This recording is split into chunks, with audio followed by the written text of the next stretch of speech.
ഈ രാജീവ് ചന്ദ്രശേഖറിന്റെ BJP സംസ്ഥാന ഘടകത്തിന്റെ അധ്യക്ഷ സ്ഥാനത്തേക്ക് പലതരത്തിലുള്ള വ്യാഖ്യാനങ്ങളുണ്ട്. ഒന്ന്, അദ്ദേഹം ഇതെങ്ങനെ മാനേജ് ചെയ്യും, താഴെ തലത്തിലുള്ള പ്രവർത്തന പാരമ്പര്യമില്ലാതെ അദ്ദേഹം ഇതെങ്ങനെ മാനേജ് ചെയ്യും എന്നുള്ള ഒരു വ്യാഖ്യാനം ഒരു വശത്തുണ്ട്. മറുവശത്ത് അദ്ദേഹം വളരെ ടെക് ഫ്രണ്ട്ലിയാണ്, പുതിയ കാലത്തെ തന്ത്രങ്ങളുമായിട്ട് വളരെയധികം എളുപ്പത്തിൽ മർജ് ചെയ്ത് പോകാൻ കഴിയുന്ന ഒരാളാണ്. അതുപോലെ പുതിയ തലമുറയുടെ ആസ്പിറേഷൻസിനെ അഡ്രസ്സ് ചെയ്യാൻ പറ്റുന്ന ഒരാളാണ്. അതുകൊണ്ട് അദ്ദേഹത്തിന് കുറെ കൂടെ മികച്ച രീതിയിൽ ഒരു പ്രവർത്തനം കാഴ്ചവെക്കാൻ സാധിക്കും എന്ന് വിലയിരുത്തുന്നുണ്ട്. ഓൾട്ടുവർ നമ്മൾ നോക്കുമ്പോൾ BJPയുടെ സംസ്ഥാന അധ്യക്ഷ പദവി ഒരു ഡിസ്കഷൻ പോയിന്റായി മാറുന്നു എന്നുള്ളത് BJPയെ സംബന്ധിച്ച് പോസിറ്റീവ് അല്ലേ?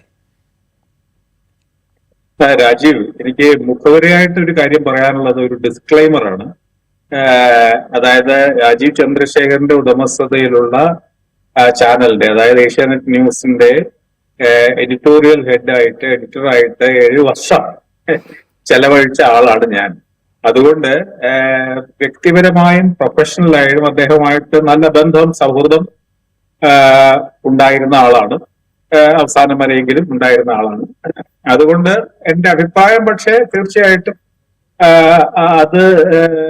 സ്വാധീനം ആ വ്യക്തിപരമായ ബന്ധത്തിന്റെ, അതായത് അതൊരു അതിര് കടന്ന സ്വാധീനം ഉണ്ടാവില്ല. പക്ഷെ ഞാൻ അഭിപ്രായം പറയുന്നതിന് മുമ്പ് അത് കാഴ്ചക്കാർക്ക്, പ്രേക്ഷകർക്ക് മനസ്സിലാകാൻ വേണ്ടി പറഞ്ഞു എന്ന് മാത്രം.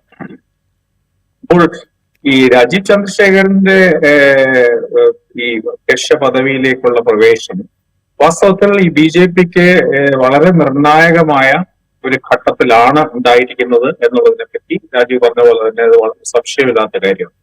പ്രധാനപ്പെട്ട കാരണം ഈ പറഞ്ഞ പോലെ BJPയുടെ രാഷ്ട്രീയ അല്ലെങ്കിൽ പാർലമെന്ററി രാഷ്ട്രീയ സ്വാധീനം സാമാന്യം നന്നായി വർദ്ധിച്ചു വരുന്ന ഒരു കാലമാണിത്. അതായത് ഒരു 5% 2019, അത് 20%-ത്തിലേക്ക് അടുത്തേക്കെങ്കിലും ലോക്സഭയിൽ എത്തിയിരിക്കുന്നു.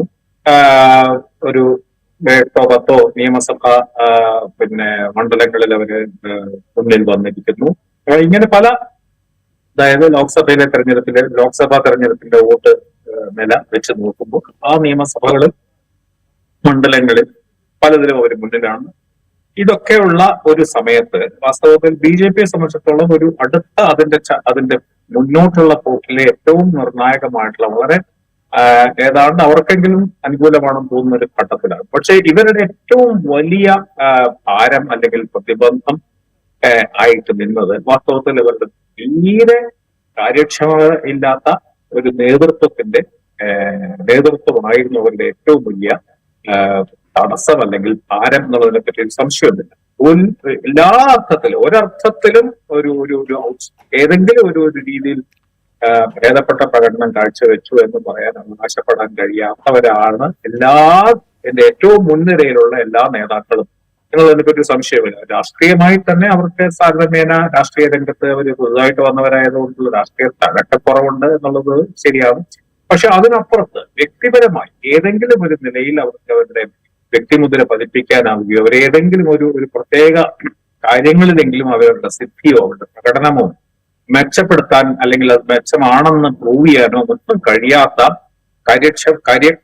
കാര്യപ്രാപ്തി ഇല്ലാത്ത, കെടുകാര്യസ്ഥതയുടെ ഭാഗമായ, അതോടൊപ്പം അടുത്ത തരത്തിലുള്ള ഗ്രൂപ്പിസത്തിന്റെയും ഭാഗമായ, അതിനൊക്കെ പുറമെ സമീപകാലത്തുണ്ടായ അഴിമതി ആരോപണങ്ങൾ. അപ്പൊ എങ്ങനെ നോക്കിയാലും എല്ലാ നേതാക്കന്മാർക്ക് ഏതാണ്ട് പൂർണ്ണമായിട്ടും നെഗറ്റിവിറ്റീസ് മാത്രമുണ്ടായിരുന്ന ഒരു നേതൃത്വം. ഈ ഒരു നേതൃത്വത്തിൽ വെച്ചുകൊണ്ട് തന്നെ അവർ ഇത്രയും മുന്നോട്ട് വന്നു എന്നുള്ളത് BJPക്കും അവരുടെ ഹിന്ദുത്വ രാഷ്ട്രീയത്തിനും ഇന്ത്യയിൽ പലയിടത്തും ലഭിച്ചു വരുന്ന സ്വാധീനത്തിന്റെയും വളർച്ചയുടെയും ഒക്കെ ലക്ഷണമായിട്ട്. അപ്പൊ ഇവിടെയുള്ള നേതൃത്വത്തിന്റെ ഫലമായിട്ടല്ല, ഈ നേതൃത്വം ഉണ്ടായിട്ടും ഉണ്ടായ ഒരു വളർച്ചയാണ് BJPക്ക് ഉണ്ടായത്. അപ്പൊ ആ ഒരു ഘട്ടത്തിൽ ഇനി ഇവിടെ ഒരു നേതാവിനെ പോലും പരീക്ഷിച്ചിട്ട് കാര്യമില്ല എന്നുള്ള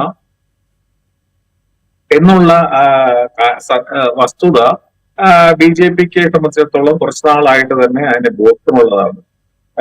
അതുകൊണ്ട് എന്താണ് ഈ ഒരു ഗ്രൂപ്പിൽ നിന്ന് ഇനിയും ഒരു സാധ്യതയില്ല. അപ്പൊ തീർച്ചയായിട്ടും അതിനി ഒരേ ഒരു ഓപ്ഷൻ ഈ പറഞ്ഞ പോലെ പൂർണ്ണമായിട്ടും മറ്റൊരു പ്രതിച്ഛായയുള്ള ഈ പ്രശ്നങ്ങളിലൊന്നും ഇതുവരെയെങ്കിലും ഒരു മുഖത്തിനെ പരീക്ഷിക്കുക എന്നുള്ളത് തന്നെയാണ്. അതിന് പുറമെ അദ്ദേഹം കഴിഞ്ഞ തിരുവനന്തപുരം ലോക്സഭാ മണ്ഡലത്തിൽ അദ്ദേഹം നടത്തിയ സാമാന്യം ഒരുപക്ഷെ വിജയത്തിന് അടുത്ത് വരെ എത്തുന്ന തരത്തിലുള്ള പ്രകടനവും അദ്ദേഹത്തെ സഹായിച്ചിട്ടുണ്ട് എന്നുള്ളത്. അപ്പൊ ഈ പുറത്തുനിന്ന് അത് പ്രധാനമായിട്ടും BJP നേതൃദാരിദ്ര്യത്തിന്റെയോ നേതൃത്വത്തിന്റെ ഒരു ഗതികേടിന്റെയോ ഒരു ഫലമായിട്ടുള്ള ഒരു പരീക്ഷണമാണ് രാജീവ് ചന്ദ്രശേഖർ. അത് ഏതൊരു സംഘടനയും എന്താ പറയാ വളരെ സംയുക്തികമായിട്ടുള്ള ഒരു നീക്കമാണ്. കാരണം ഇവിടെ ചോയ്സ് ഒന്നുമില്ല. തീർച്ചയായിട്ടും മലയാളിയാണ്.